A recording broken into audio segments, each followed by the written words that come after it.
अभी मैं खड़ा हूँ नाकोट ग्राम पंचायत के मल्लीगवाड़ नामक गांव में।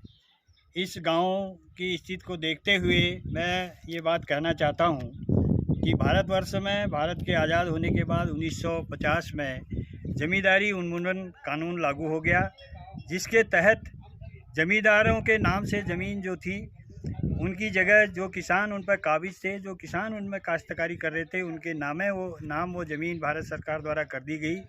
और 1962 में बंदोबस्त भी हुआ।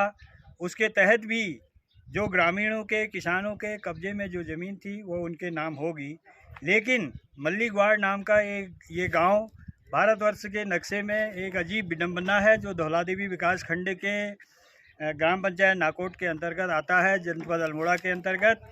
यहाँ पर जो ये गांव दिख रहा है चारों ओर, जो वीडियो में हमने दिखाया है, ये आज भी जमींदार के नाम पर चढ़ा हुआ है। और उस जमींदार ने, जिसका नाम कोई भट्ट बताया जाता है, किसी कर्नल सांगुड़ी नाम के व्यक्ति को ये ज़मीन बेच दी गई है।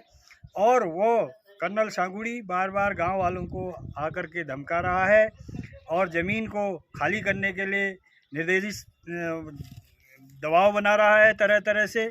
और मैं ये कहना चाहता हूँ कि जबकि जो ज़मीन जिसके कब्जे में है, जब भारत सरकार द्वारा वो कर दी गई है, उसको हटाने का, किसी को भी खरीदने का उस ज़मीन को किसी ज़मींदार से कोई अधिकार नहीं है।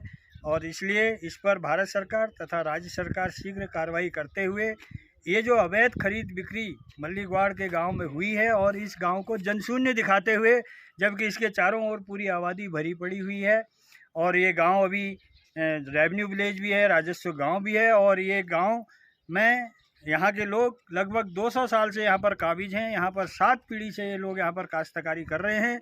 लेकिन आज सन 2015-16 में आकर के एक व्यक्ति कहता है ये ज़मीन मेरी है, और वो ज़मीन को किसी दूसरे को बेच देता है। ऐसा अन्याय भारतवर्ष के अंतर्गत, उत्तराखंड राज्य के अंतर्गत, अल्मोड़ा ज़िले के अंतर्गत नाकोट ग्राम पंचायत के मल्लीगवाड़ में हो रहा है, जो पूरी तरह से अवैध है, जो पूरी तरह से ये लेन देन अवैध है। और भारत सरकार को और राज्य सरकार को इस पर तुरंत संज्ञान लेना चाहिए।